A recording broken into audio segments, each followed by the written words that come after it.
Olá, estamos iniciando o programa Teorema pela UX TV, parceira do canal Futura.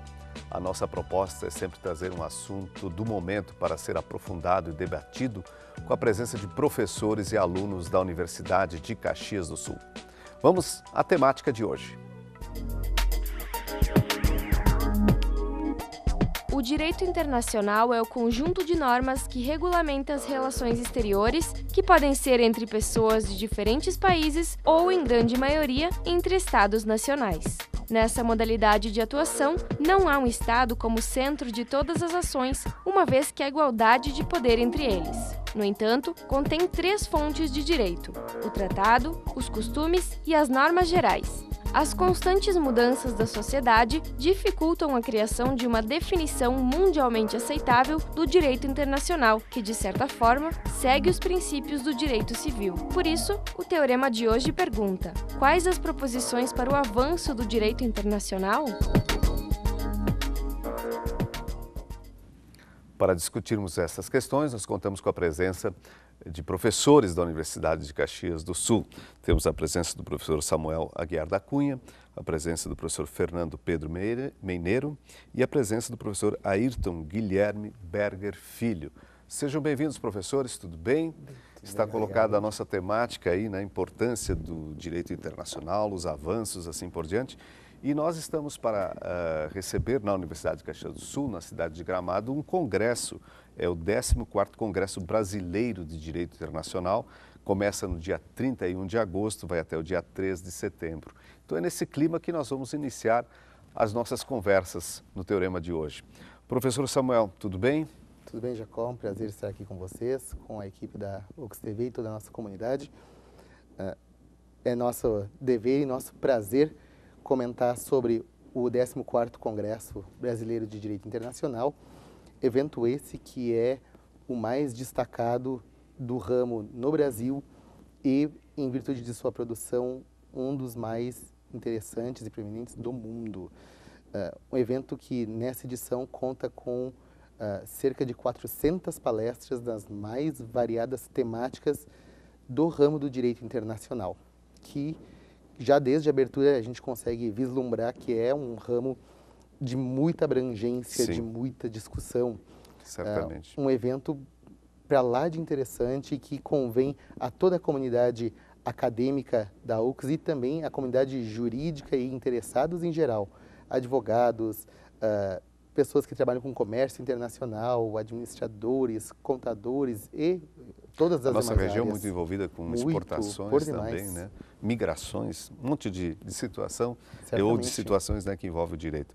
Professor Fernando, bem-vindo. Tudo bem, muito professor Fernando? Pelo convite. Faço minhas as palavras do professor Samuel acerca da importância desse evento e dizer que o direito internacional ele está muito mais presente na nossa vida do que a gente imagina. As pessoas celebram relações hoje em dia graças à tecnologia, novas formas de comércio, novas formas de relacionamento. Certamente nós que temos esse olhar jurídico dessas relações, vemos como essas relações se desenvolvem a partir da importância do direito internacional para esse tipo de relações. É uma transformação constante da sociedade e, consequentemente, o direito internacional também se transforma. Professor Ayrton, bem-vindo também. Tudo bem, professor? Obrigado pelo convite. É uma satisfação participar do programa com um tema que é tão importante para nós, professores do direito, né? Eu acho que a academia jurídica ela precisa cada vez mais debater questões que transcendem a fronteira nacional. Esse evento, como os colegas comentaram, é um evento que ele é um evento tradicional, já tem uma 14ª edição aqui no Brasil, né? É um evento que chama muita atenção da comunidade científica que trabalha com o direito internacional. A variedade de temáticas é algo que é muito importante também, a qualidade dos palestrantes. Inclusive, algo que vai chamar a atenção de quem for participar do evento é a possibilidade de escolher, durante o evento, as palestras, oficinas que os estudantes desejam participar. Então, não é aquele evento no qual todo mundo está no mesmo espaço assistindo a mesma palestra, não. É pulverizado. São várias salas com apresentações sobre temáticas das mais variadas. Então, ao mesmo tempo, nós podemos ter uma palestra sobre direito internacional do meio ambiente, em outra sala próxima, direito do comércio internacional e mais adiante ali uma sala tratando, por exemplo, direito de família e imigrações e assim por diante. Então, a riqueza desse evento é muito importante, é um evento que nunca, pelo que eu sei, é um evento que é uma novidade vir para o Rio Grande do Sul, né? É um evento que acontece em outros estados do país. Já aconteceu no Nordeste, no Centro-Oeste do Brasil, mas no Rio Grande do Sul é a primeira vez que acontece e com uma participação muito importante da Universidade de Caxias do Sul, inclusive com um detalhe que nós não podemos deixar, não chega a ser é mais que um detalhe, nós não podemos deixar de colocar aqui para os senhores, é que a Universidade de Caxias do Sul participa do evento como colaboradora, né, apoiadora do evento, e os alunos da universidade, eles têm gratuidade de participação. Grande oportunidade essa, sem dúvida nenhuma, de qualificar ainda mais, né, a formação dos nossos estudantes. Professor Samuel, hoje a gente vê muito a questão das imigrações, né? Caxias do Sul, a região mesmo, recebe continuamente fluxos migratórios de diferentes lugares, e a gente vê que é um drama, inclusive, internacional. O que a gente pode destacar nesse aspecto em termos do direito internacional? O que podemos destacar, eu posso chamar em dois momentos ou duas facetas não tão distintas assim. A primeira é o esforço dos estados em trazer essas pessoas a uma situação de dignidade, em que eles estejam e devam estar em uma condição em que a sua individualidade, que a sua condição humana seja preservada e, ao mesmo tempo, a preocupação da sociedade em inserir essas pessoas. Não adianta sair de um país para outro e continuar sem emprego, ou temendo a fome, ou temendo a guerra. E a preocupação do direito internacional tem sido cada vez mais buscar mecanismos para inserir essas pessoas, assim sendo, transformar o direito realmente como ferramenta de cidadania e não apenas enquanto repetidora de situações. Eu sei que tem uma lei que me dá tal coisa, então vou lá atrás. Essa talvez seja a grande meta, o grande desafio, olhar para o ser humano enquanto alvo de direito, enquanto sujeito de direito e, por conta disso, transformar não apenas a legislação, mas a cultura da sociedade em algo que seja abrangente. Isso é muito mais do que discurso de Miss Universo. Isso é uma condição que nos coloca ativamente, uma postura ativa para a atuação. Né? Claro. Professor Fernando, a globalização, se falou muito aí nos anos 90 na globalização da economia, etc. E um dos desafios é a questão internacional dos negócios, né? Como contratos, como estabelecer, etc. Como o senhor destacaria o mundo, digamos, do comércio, dos negócios e o direito internacional? Qual é o foco, qual é a preocupação principal? Basicamente, hoje, o comércio internacional, ele, digamos, é aquele espaço, aquele âmbito no qual ocorre intercâmbio de mercadorias, de serviços. Hoje sofreu uma transformação muito grande em função da velocidade dos transportes, das maiores facilidades para realizar esse negócio. Houve grandes avanços tecnológicos que permitem a circulação de mercadorias. Hoje, por exemplo, um dos aspectos que estão começando a ser discutido é a possibilidade de transporte por drones, apenas para citar um exemplo. Então, os países têm se preocupado com colocar regras, digamos, para o comércio internacional, tanto que servem para os países que fazem parte dessa comunidade, colocando, digamos assim, direitos e obrigações para os países para não limitarem o comércio internacional, tornar cada vez mais livre, mas também regras que ofereçam segurança para os particulares. Uma preocupação que hoje nós temos, que talvez há 30, 40 anos atrás, não tínhamos, que era que hoje o particular contrata internacionalmente. Um exemplo que eu sempre utilizo nas minhas aulas é que hoje o consumidor não é apenas aquele que vai na esquina e compra, sei lá, um quilo de pão. É aquele consumidor que entra na internet, que compra um produto de outro país e que recebe em casa. O CNPJ faz isso, totalmente. Né? Antes a gente comprava uma TV na loja, digamos, no centro da cidade. Hoje nós podemos ter a possibilidade de comprar produtos de outra empresa, ou seja, nós nos tornamos consumidores internacionais. Isso apresenta desafios interessantíssimos para o direito internacional, como estabelecer um marco de proteção para essas pessoas.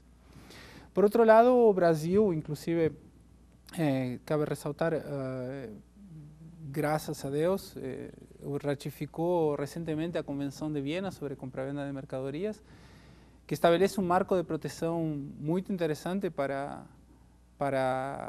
as compras e vendas, coloca o Brasil dá digamos assim, uma marca de segurança para o Brasil poder realizar negócios internacionais com outros países, empresas, e um marco comum de proteção. Acho que a ideia um pouco do direito internacional para o comércio internacional é estabelecer marcos comuns de proteção, tanto para consumidores como para empresas que participam desse âmbito. Professor Ayrton, nós falamos no primeiro bloco sobre negócios, sobre cidadania e a questão ambiental que pega todo mundo, pega todos os países. Estamos no mesmo planeta, o que o direito internacional está nos falando sobre isso, ou que desafio temos na área do direito internacional? O direito, digamos, internacional ambiental é uma área do direito internacional bastante jovem, né? Se nós formos analisar quantos anos existe acúmulo tanto da doutrina, da literatura jurídica, como de tratados internacionais, convenções, etc., dá para situar o início do direito internacional ambiental nos anos 70. A Conferência de Estocolmo, em 72, foi o primeiro evento. Dali em diante, de uma forma tímida, nos anos 70, 80, houve uma evolução a partir dos anos 90, inclusive com um evento aqui no Brasil, a famosa Rio 92, Sim. Né, a Conferência Mundial sobre Meio Ambiente e Desenvolvimento do Rio de Janeiro, as coisas tomaram uma outra dimensão, uma outra proporção. Então, hoje nós temos uma diversidade muito grande de tratados e temas abordados pelo direito internacional ambiental. É uma matéria em franca ascensão, tanto na academia quanto realmente na prática mesmo. Uma matéria que tem uma dificuldade muito grande de se estabelecer por conta, notadamente, de questões econômicas relativas à questão do desenvolvimento como um direito já estabelecido no âmbito internacional. A dificuldade hoje é estabelecer essa equação entre desenvolvimento e conservação do meio ambiente. Se usa o termo muito conhecido de desenvolvimento sustentável, né?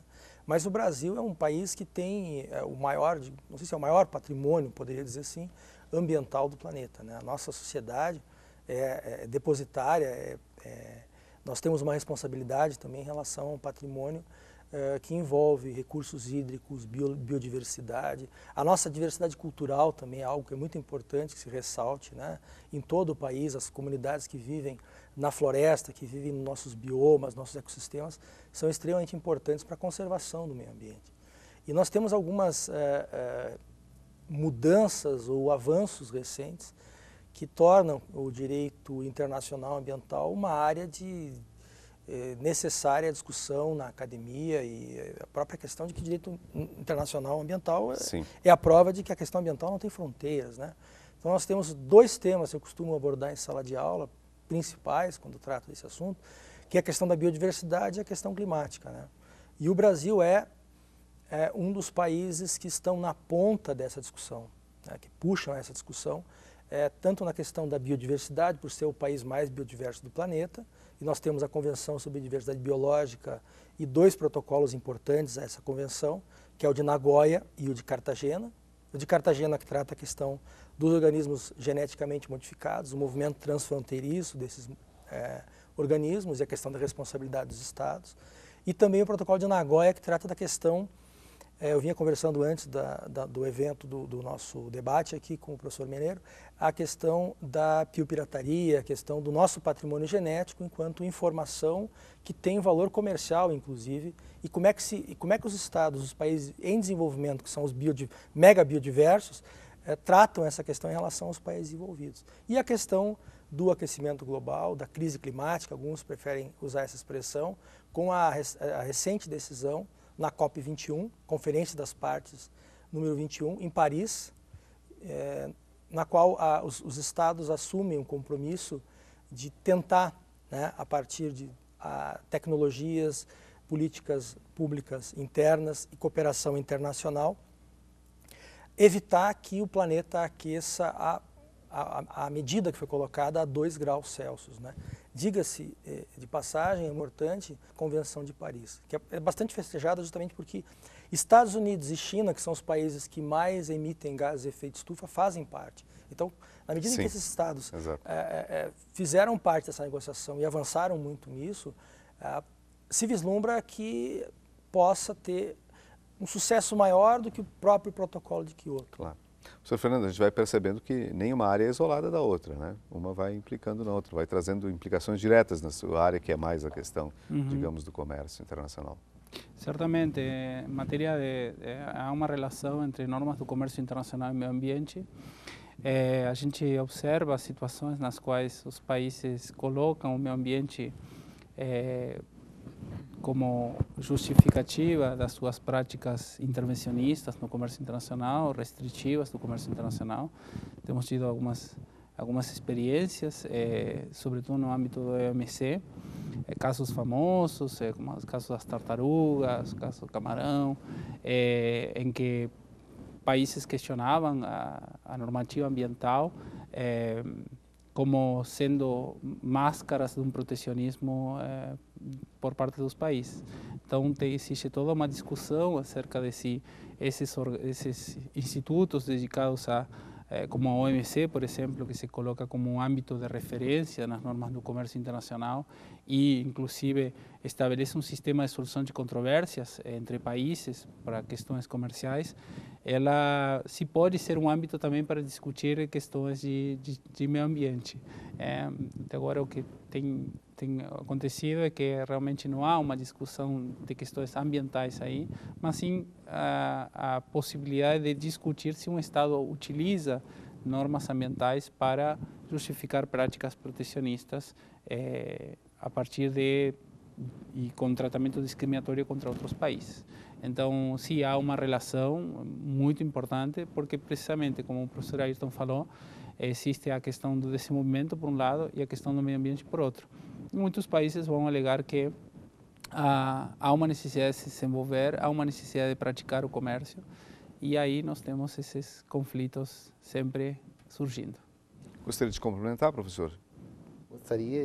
Estava aqui inquieto pensando um tema que hoje cada vez mais acaba vindo, o problema das migrações e, junto com isso, o problema dos deslocamentos em virtude das mudanças climáticas. Temos alguns estados que estão sofrendo fortemente com isso.